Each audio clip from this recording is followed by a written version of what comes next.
높은 자가 더 예배자지. 그러니까 이게 본질과 비본질의 차이거든요. 신앙 양심의 차이라고. 그리고 그런 습관, 오랜 그 습관들로 인해서 우리가 이제 그렇게 예배 드렸어. 우리는 몇십 년 동안 드렸는데 갑자기 바뀌니까 뭐가 분위기가 바뀌면 정죄한단 말이에요.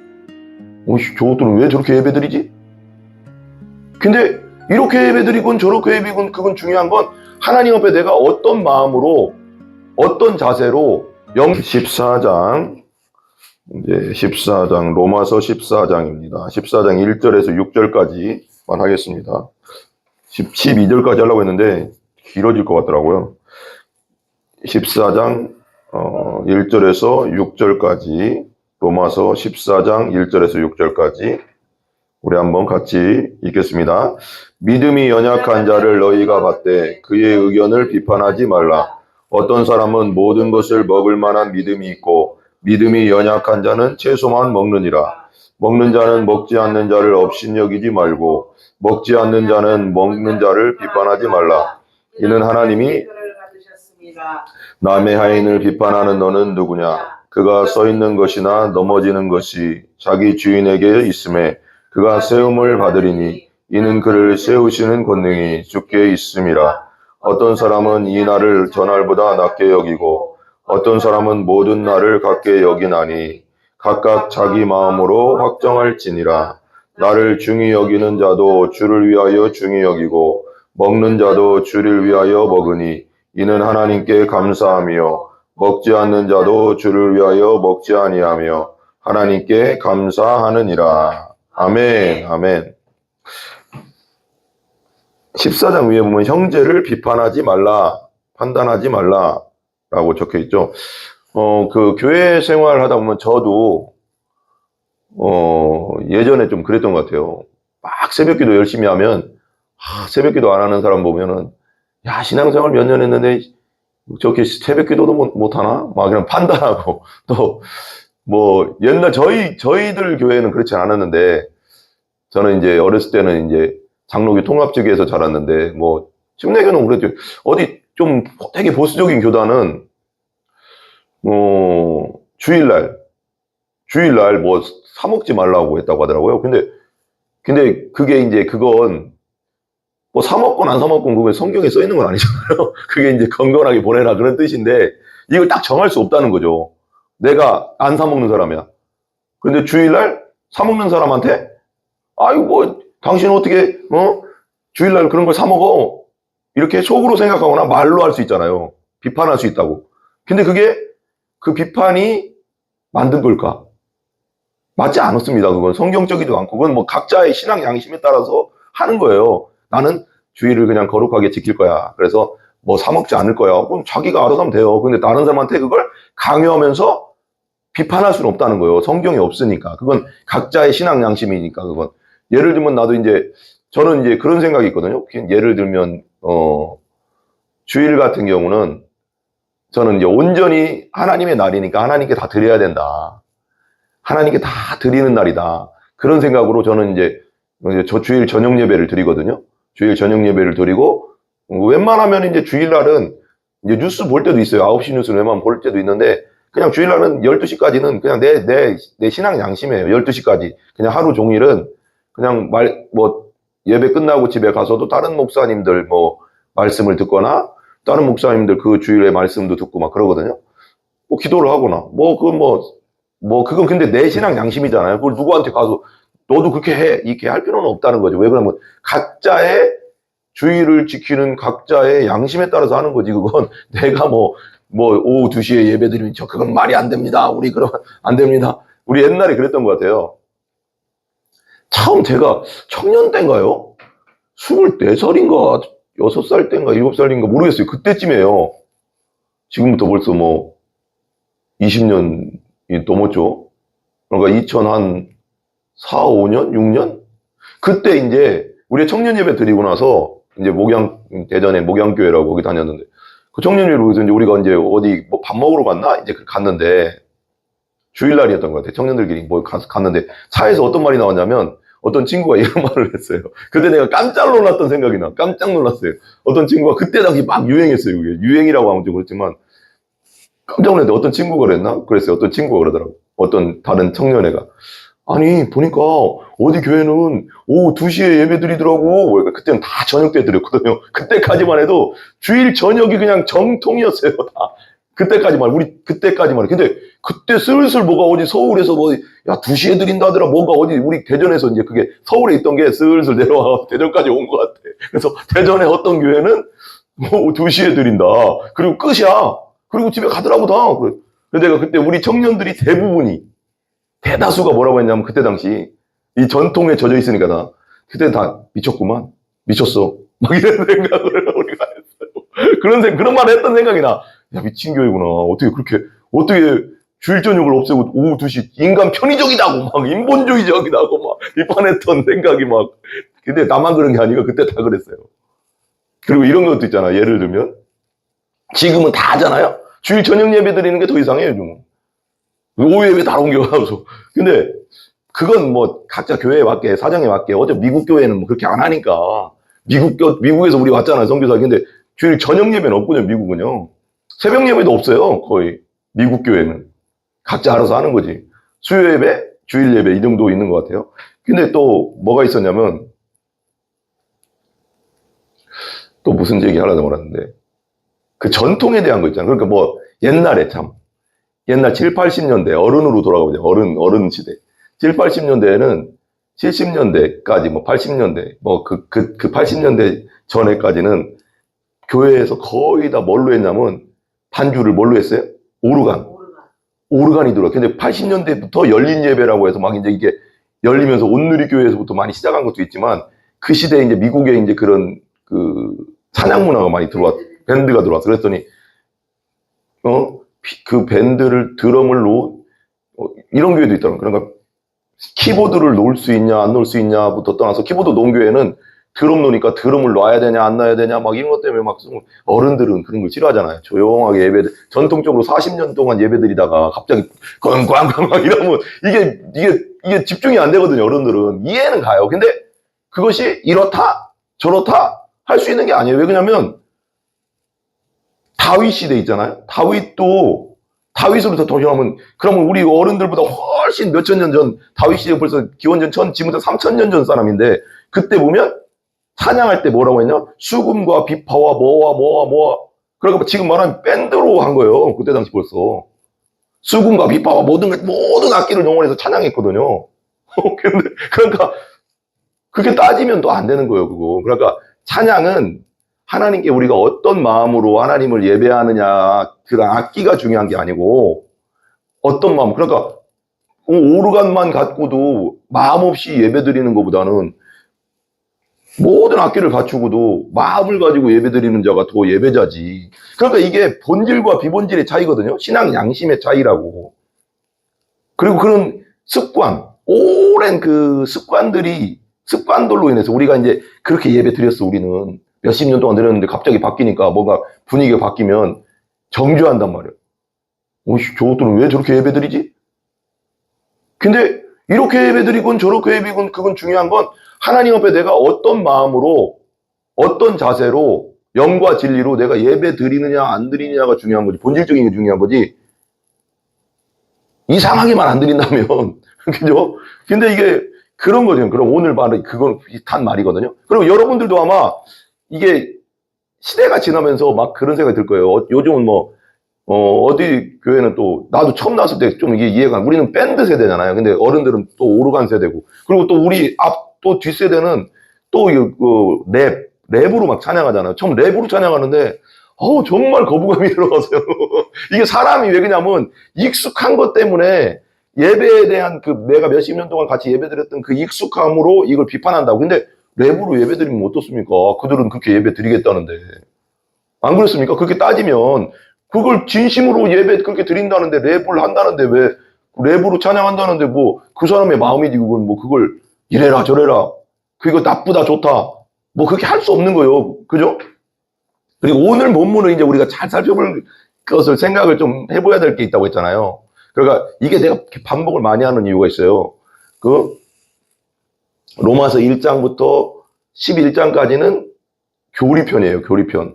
우리가 왜 죄인이고 우리가 왜 구원받아야 되고, 우리가 왜 예수가 필요하고, 예수님이 왜 우리를 위해서 돌아가심으로 의롭게 되었고, 그리고 우리가 어떻게 성화되어 가고, 그리고 이스라엘의 구원 문제까지 다루고 교리편이라고 했잖아요. 근데 12장부터 15장까지, 16장까지 로마서가 있는데 12장부터 15장까지는 실천편이에요. 실천편. 우리가 예수님 때문에 의로워졌는데 예수님 때문에 의로워진 왕자 공주로, 하늘나라 왕자 공주로서 우리가 어떻게 살아야 되나? 한번 따라해보세요. 어떻게 살아야 되나?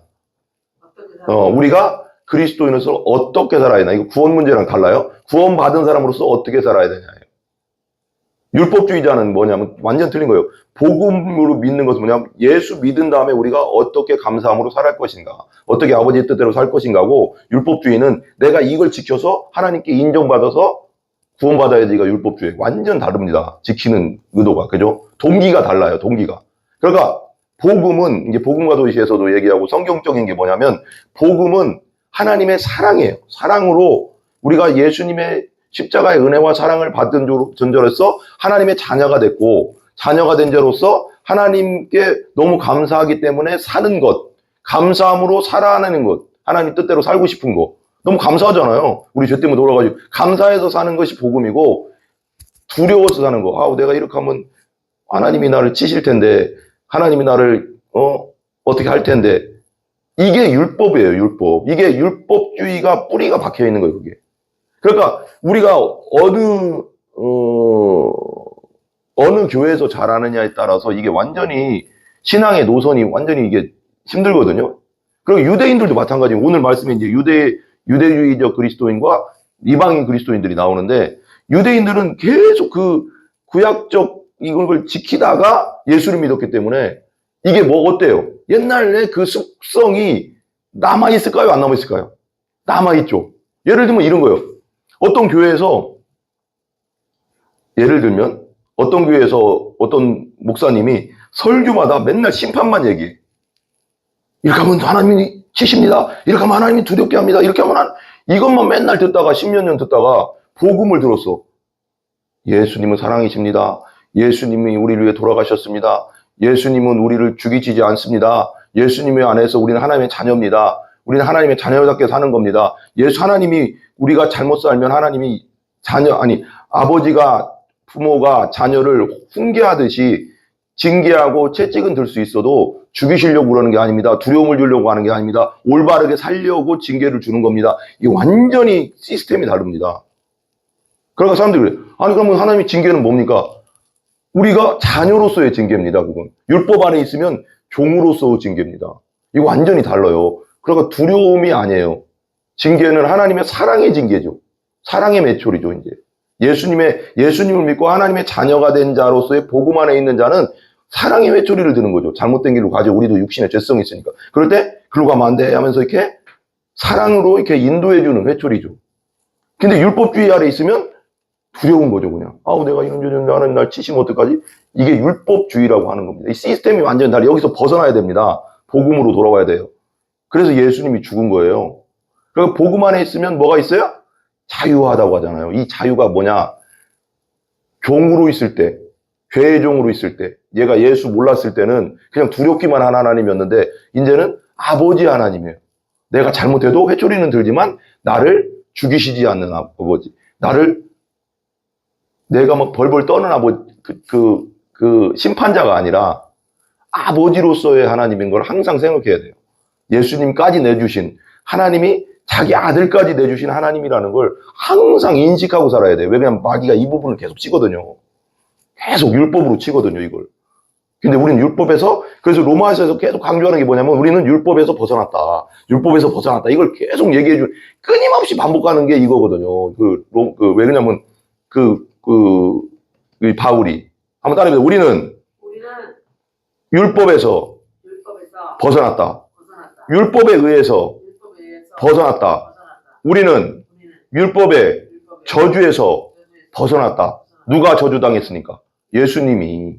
우리가 지키지 못했던 율법의 저주를 다 담당하고 죽었으니까 이제 예수 믿으면 의인이다. 그런 거. 따라가. 우리는 예수 안에 의인입니다. 다시 한번. 우리는 예수 안에 의인입니다. 하나님 앞에 의인이에요.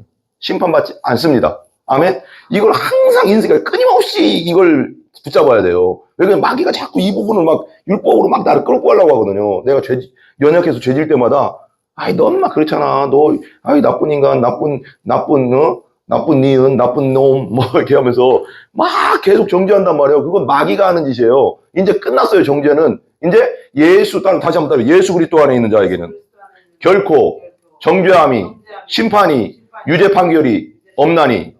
왜? 예수님이 다 처리했으니까. 이게 복음입니다. 이 복음 안에서 자유하라는 거예요. 예수님은. 예수님의 피 흘리는 장면을 생각하세요. 아, 날 위해 죽었구나.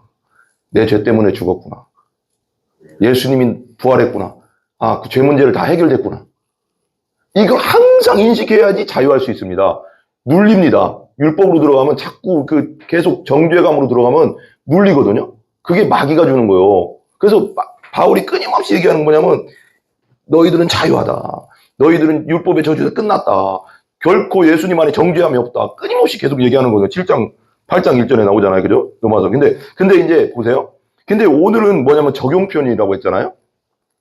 국가와 뭐 이제 우리 12장부터 보면 처음에 하나님과의 관계, 예수 믿은 자로서 우리가 이제는 어떻게 하나님과 관계는 어떤 관계를 유지해야 되냐?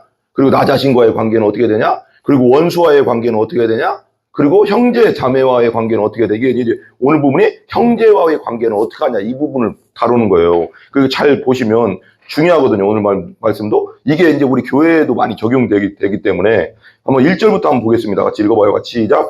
믿음이 연약한 자를 너희가 받되 그의 의견을 비판하지 말라. 그래서 믿음이 연약한 자들이 교회에 있습니까? 없습니까? 있어요.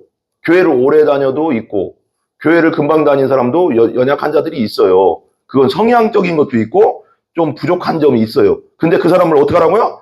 받아주라는 거예요. 받아주라. 따라요. 받아주라. 그러니까 그 사람이 예수 믿었으니까 구원받은 사람이니까 한 형제잖아요. 우리가.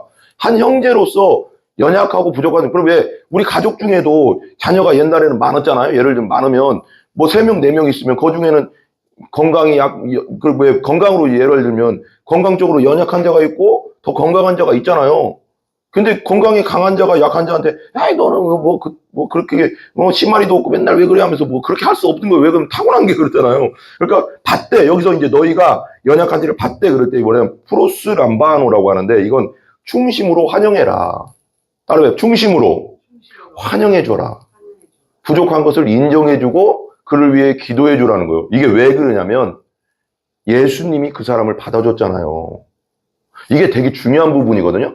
여기 우리 교회에서도 마찬가지고 다른 교인들, 성도들도 보면 연약한 자들이 있어요. 믿음이 연약한 자들. 말을 함부로 하거나 어쩔 때는 좀 부족하거나 비판이 강하거나 뭐 그런 사람도 있어요. 그런 사람들을 위해서 기도해 주면서 왜 그 사람들을 예수님이 십자가의 피로 샀으니까 그들도 구원했으니까. 그럼 우리 형제잖아요. 그러니까 예수님이 인정해 줬는데 우리가 뭐라고 하면 안 된다는 거예요. 예수님이 인정해서 그의 죄를 용서해주고 받아준 자를 우리가 형제를 비판함으로 그가 뭐라고 할까요? 상처받거나 아픔을 겪게 해서는 안 된다는 거죠. 그래서 그죠? 그의 의견을 비판하지 말래요. 여기서 의견은 뭐냐? 디아로기스모스라고 하는데 이거 뭐냐면 양심의 문제라는 거예요. 아까 그 말이에요. 그 말. 여기 뒤에 나오는 말이거든요. 그러니까 그가 양심에 따라 행동하는 것에 대해서 비판하지 마라 이거요. 왜냐면 여기서 먹는 것과 절기에 대해서 이제 나오거든요. 먹는 문제 때문에 그래요. 그가 그의 의견을 비판하지 마, 판단하지 마라. 여기 비판하지 마라, 판단하지 말라면 저지거든. 판사가 땅땅땅 하듯이 판결하듯이 네가 그들을 정죄하지 마라. 이렇게 왜 그렇게 하냐고 하지 마라. 이게 그런 뜻도 있어요. 그 어떤 문제냐? 보면 2절 보세요. 2절 보면 2절 한번 같이 읽어봐. 시작. 어떤 사람은 모든 것을 먹을 만한 믿음이 있고 믿음이 연약한 자는 채소만 먹느니라 그랬어요. 여기서 어떤 사람, 이 문제를 얘기하려고 하는 거예요. 바울이 지금. 어떤 사람은 모든 것을 먹을 만한 믿음이 있대요. 이게 무슨 말이냐?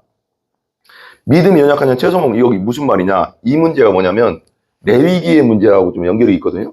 레위기 11장하고 신명기 14장이라고 하는데 레위기 11장이 뭐냐면 부정한 음식과 정한 음식 내기 나오죠. 거기서 뭐 비늘 있는 것은 먹고 그리고 비늘 없는 건 고기도 먹지 말고 쪽발과 색임질하는 것은 먹되 둘 중에 하나 없는 건 먹지 말래. 근데 둘 중에 하나 없는 게 돼지 같은 건 색임질을 못 하잖아. 쪽발인데 발가락은 갈라졌거든요. 그런 것들은 먹지 말고, 독수리는 먹지 말고, 뭐 새 종류도 막 이렇게 종류가 막 나와요. 그래서 이건 먹지 마라, 저건 먹어라 막. 그리고 기어다니는 거, 곤충 종류도 곤충 종류 메뚜기 같은 거 먹으라고 써 있어요, 거기에. 그러니까 먹지 말, 박쥐는 먹지 마라 막 이런 말들이 나. 그래 부정한 음식과 정한 음식 이걸 막 나누거든. 근데 신약 시대에 와서 뭐라고 했어요, 예수님이 이제? 모든 식물은 감사함으로 먹으면 된다. 끝. 그러니까 이게 봐봐요. 내가 항상 얘기하지만 옛날 구약은 뭐예요? 옛날 약속. 지금 신약은 새로운 계약서란 말이에요.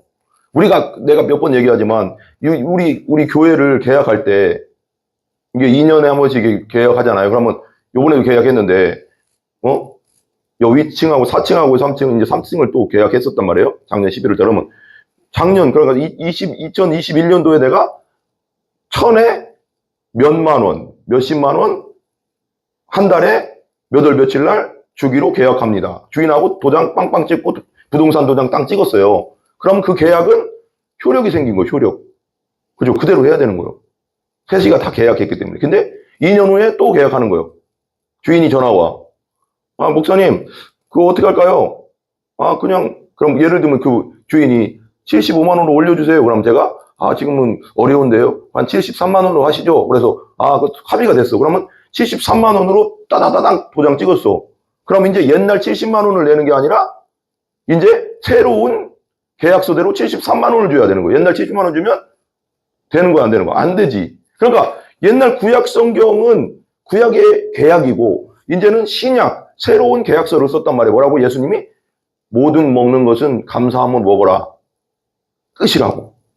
구분을 안 뒀다고. 베드로도 왜 봐봐요. 베드로가요, 또, 그 먹는 문제는 알아서 하면 돼요. 근데 베드로도 왜,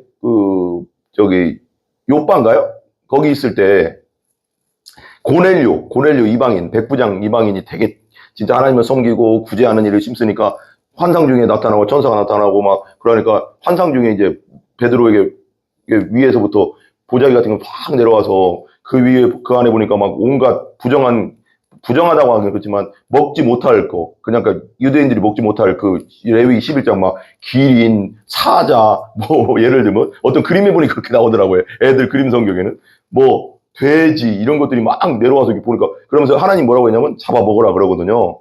환상 중에 그 이방인들을 얘기하는 거거든요. 거기서는 지금 고넬료에게 가서 복음 전하라는 뜻이거든요. 그때 당시가 유대인들이 이방인들을 차별했거든요. 하나님 안 믿는 율법이 없는 자들이라고. 그러니까 거기 가서 복음을 전해주라는 뜻이었거든요. 그러니까 예수님이 오시고 나서는 모든 먹는 것은 감사함으로 먹으면 된다 안 된다? 된다. 근데 이제 이 부분에서 이제 좀 더 디테일하게 여기서 들어가는 게 있어요. 어떤 사람은 모든 것을 먹을 만한 믿음이 있어요. 여기서 이제 주석적으로 보니까 여기서 어떤 사람 모든 것을 먹을 만한 믿음이 있는 사람들은 로마 교회가 섞여 있다고 했잖아요. 그러니까 유대인 그리스도인들과 원래부터 유대인이었는데 그리스도인이 된 사람들과 이방인들 거기서 그러니까 외국인 그리스도인들이 합쳐져 있어. 그러니까 여기서 봐봐요. 믿음이 강한 사람들은 누굴까요? 그러면 이 부분 되게 중요하거든요. 여기서 믿음이 어떤 사람 모든 것을 먹을 만한 믿음이 있는 사람들은 누굴까요? 이방인이에요. 왜냐면 이방인들은 그런 거 모르잖아요. 레위기 11장이든 신명기 14장이든 그런 거 모르잖아요. 그러니까 예수 안에 자유하니까 먹어도 된다 이거고. 근데 대부분의 이방인들이 그렇게 생각했고 그렇다고 뭐 이방인 중에도 뭐 안 먹는 사람도 있었어요. 미리 회당에 이제 유대교를 믿었던 사람도 있었을 테니까. 근데 믿음이 연약한 자는 채소만 먹는다. 여긴 뭐예요? 유대인일 가능성이 많아요. 왜 채소만 먹는다고 했을까요? 왜냐면 분명히 성경에는 소나 양이나 염소나 이런 거 먹어도 된다고 했는데 왜 채소만일까 또? 그러니까 이게 그 로마에서는 어떻게 이 유대인들의 또 법이 되게 복잡하더라고요. 소를 잡을 때 어떻게 잡아야 되냐.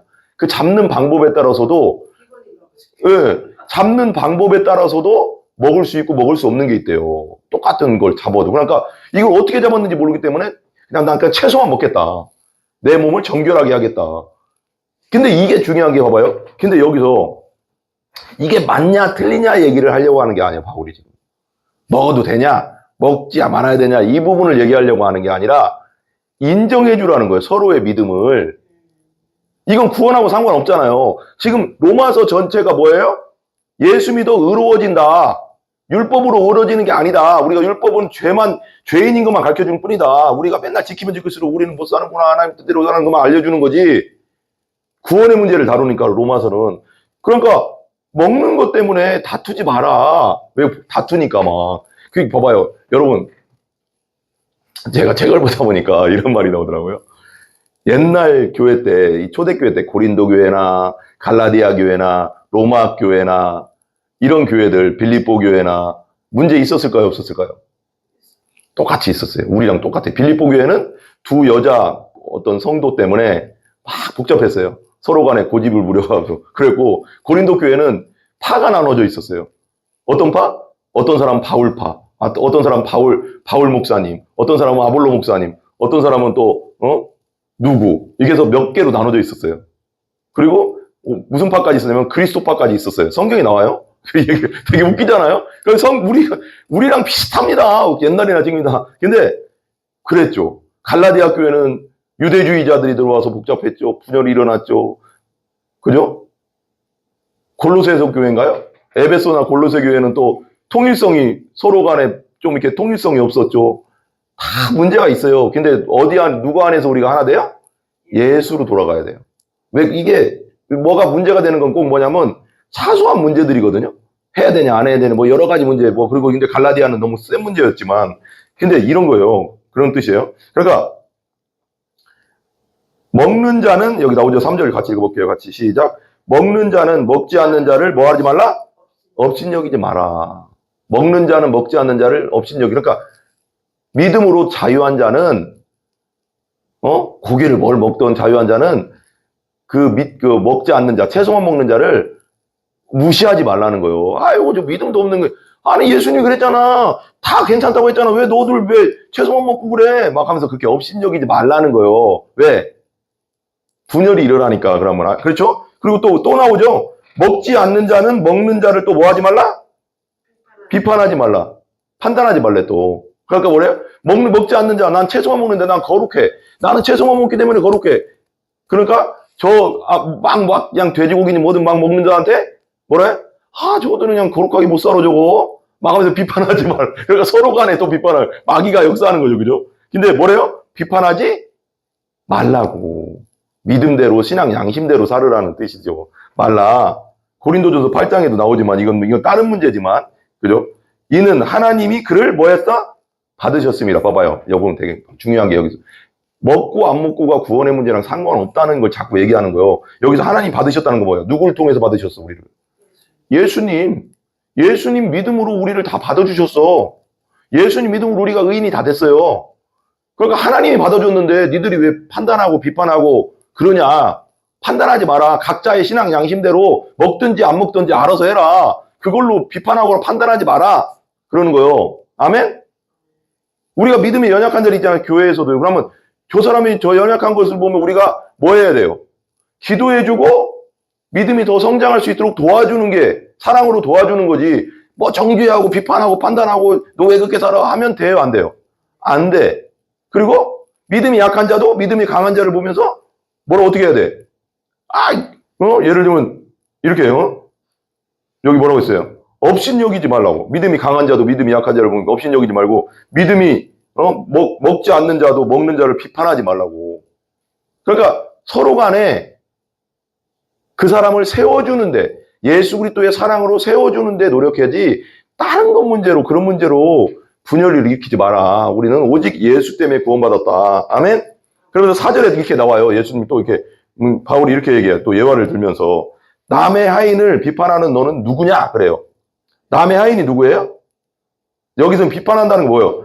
먹는 자, 먹지 않는 자가 서로 막 업신여기고 비판하니까 서로 간에 비판을 하고 업신여기지 말라고 하면서 남의 하인을 비판하는 거. 여기서 하인은 누구야 하니까요?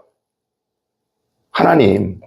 우리가, 하나님이 우리를 택하셔서 예수님이 핏값으로 우리를 사셨잖아요. 우리가 하나님 거잖아요. 우리가 연약해도 부족해도 예수 믿은 사람들은 믿음이 강한 사람이나 믿음이 약한 사람이나 하나님이 다 핏값으로 받아주셨잖아요. 그러니까 하나님이 판단을 해도 하나님이 판단하지 니들 스스로 판단하지 마라. 서로 간에. 그런 뜻이에요. 아멘? 우리가 비판하지 말라는 거. 하나님이 판단한다는 거예요. 하나님이 받아주셨으니까 그 사람을 우리가 연약하고 우리가 부족하고 우리가 볼 때는 참 결혼 사람이 다 있나 할지라도 그 사람을 판단하거나 비판하지 말라는 거예요. 그건 하나님이 판단할 일이요. 왜?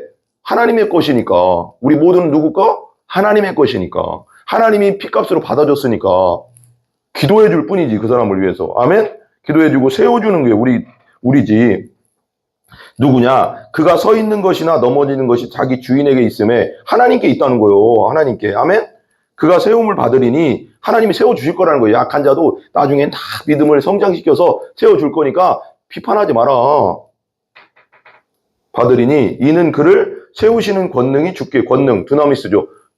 힘을 줘가서 그 연약한 자에게도 믿음의 힘을 주고 믿음의 능력을 줘서 나중에는 믿음이 장성한 자로 세워질 거니까 니들이 그거에 대해서 왈가왈부하지 마라. 신앙 양심에 따라 각자 그 사람을 세워주고 서로 사랑해라. 이런 뜻이죠. 아멘? 그리고 또 한 가지 문제가 이제 먹는 문제랑 날에 대해서 5절 한번 읽어봐요. 5절 같이 시작. 어떤 사람은 이 날을 저 날보다 낮게 여기고 어떤 사람은 모든 날을 같게 여기나니 각각 자기 마음을 확정할지니라. 봐봐요. 여기 어떤 사람은 이 날을 저 날보다 낮게 여긴대요. 날, 절기, 안식일 이런 문제거든요. 월삭의 문제. 그러니까 이건 누구예요? 유대인들이지. 옛날부터 지켜왔던 유대교를 믿던 사람들이겠지. 이런 사람들은 뭐라고 했어요? 봐봐요. 낮게 여기고, 그러니까 어떤 날이 어떤 날보다 나은 날이 별로 그게 아니라는 뜻을 얘기하는 거예요. 어떤 사람은 모든 날을 같게 여기나니 각각 자기 마음으로 확정할, 이게 각각 자기 마음으로 확정된 거예요. 그거 알아서 해라, 그것도. 그건 니들이 중요하게 생각하는 날은 알아서 그렇게 하면 되지, 그거에 대해서 누구에게 강요하지 마라, 판단하지 마라, 정죄하지 마라. 아멘? 이거 예를 들면 이거지. 새벽기도 안 나오는 사람한테, 새벽기도 나오는 사람이 새벽기도 안 나오는 사람한테 뭐라고 하지 마라. 각자 믿음에 따라서 하는 거다. 아멘? 그 사람도 하나님 받아주셨다. 이 구원의 입장에서 얘기한다고 했죠. 그죠? 그러니까 수요일 예배 안 나온다고 뭐라고 하지 마라. 언젠가는 하나님이 믿음을 줘서 수요일 나올 날도 온다. 새벽기도 올 날도 온다. 그러니까 네가 판단하지 마라. 아이고, 오래당에는 새벽기도도 안 나오네. 수요일 예배도 안 나오네. 뭐 안 해. 이렇게 하지 말라는 거예요. 아멘? 네. 모든 날을 같게 여기나니 각각 자기 마음으로 확정할지니라. 알아서 해라. 신앙 양심에 따라. 그걸 누구 비판하지 마라. 아멘?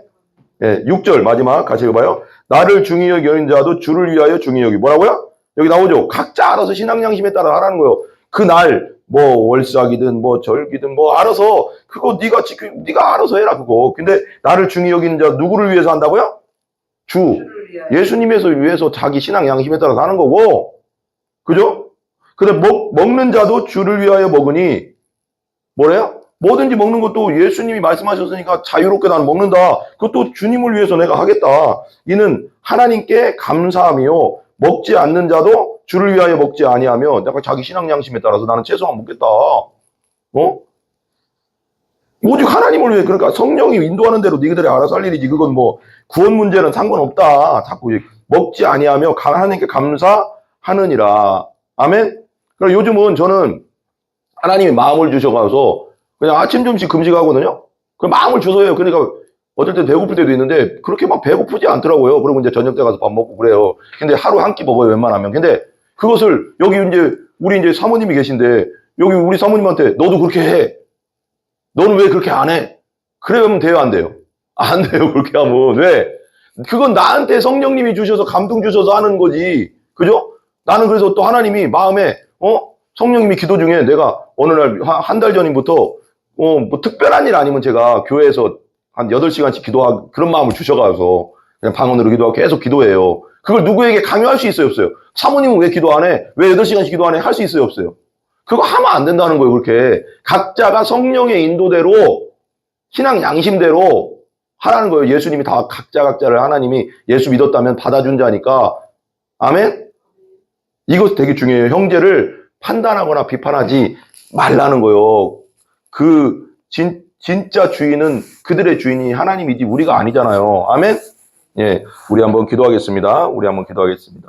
우리 한번 기도합시다. 하나님, 우리가 믿음이 연약한 자를 판단하거나 또 믿음이 강한 자는 또 믿음이 연약한 자를 또 판단하거나 비판하지 아니하고 아버지 하나님 또 업신여기지 아니하며 서로가 서로를 주님 안에서 사랑하고 품어주는 오직 판단하시는 분은 하나님이시기에 우리가 사랑의 공동체로 온전히 세워질 수 있는 저희들 되게 해달라고 주여 삼창으로 한번 기도하겠습니다. 주여, 아버지 하나님 감사합니다. 주님께서 함께하여 주셔서 아버지 하나님 우리가 오늘 말씀대로 아버지 하나님 먹는 자는 먹지 않는 자를 판단하거나 비판하지 아니하고 먹지 않는 자는 또 아버지 하나님 또 먹는 자를 아버지 하나님 무시하거나 아버지 하나님 제재하지 않게 하여 주시고 각자의 주님 안에서 신앙 양심대로 살아가는 저희들 되게 하여 주시옵소서. 아버지 비본질적인 것 때문에 아버지 교회가 아버지 하나 아픔을 겪거나 나누어지지 않게 하여 주시고 판단하거나 원망하지 않게 하여 주시옵소서. 역사하여 주시옵소서. 우리가 주님 안에 하나님의 사랑으로 하나 되는 공동체, 복음으로 자유한 공동체로 온전히 세워지는 우리 교회가 될 수 있도록 역사하여 주시옵소서. 날마다 복음 안에 구원받는 자가 아버지 차고 넘치는 교회 되게 하여 주시고 베드로가 지금 3,000명 5,000명이 구원받았듯이 우리 교회도 아버지 하나님 복음을 외칠 때마다 많은 영혼들이 아버지 하나님 구원받고 거듭나고 3,000명 5,000명씩 구원받는 강력한 역사들이 일어날 수 있게 하여 주시옵소서. 온전한 복음 공동체 되게 하여 주시옵소서. 온전히 하나님의 공동체, 예수님의 공동체, 성령의 공동체 될 수 있도록 역사하여 주시옵소서. 하나님 함께하여 주시옵소서. 우리 교회와 우리 가정에 또 아버지 목회자 가정에 아버지 물질 때문에 어려움 당하지 않도록 물질의 넉넉함과 풍성함을 허락하여 주셔서 저와 또 전은혜 전도사가 온전히 기도하고 말씀 전하는 일에만 전무할 수 있도록 역사하여 주시고 아버지 돕는 손길로 아버지 하나님께서 붙여 주시옵소서. 역사하여 주시옵소서. 하나님 근심 걱정 염려하지 않고 주의 일에 온전히 심쓰며 하나님의 나라를 먼저 구하는 우리 모두가 되게 하여 주시옵소서. 하나님 감사합니다. 오늘은 형제를 비판하지 말라. 먹는 자는 먹지 않는 자를 판단하지 말고 또 업신여기지 말고 또 먹지 않는 자는 먹는 자를 비판하지 아니하고 아버지 하나님 여러 가지로 우리가 하나님 교회 생활할 때 서로가 서로를 판단하거나 비판하지 않게 해주시고 믿음이 연약한 자를 볼 때 우리가 기도하고 사랑으로 신앙이 성장할 수 있도록 도와주고 믿음이 연약한 자는 또 아버지 믿음이 강한 자를 잘 아버지 하나님 세워주는 아버지 우리 교회가 되게 해주시고 온전히 복음 공동체, 사랑의 공동체, 하나님과 예수님과 성령님의 공동체가 될 수 있도록 역사하여 주시옵소서. 우리 교회가 아버지 날마다 부흥하는 교회 될 수 있도록 역사하여 주시옵소서. 예수님의 존귀하신 이름으로 기도합니다.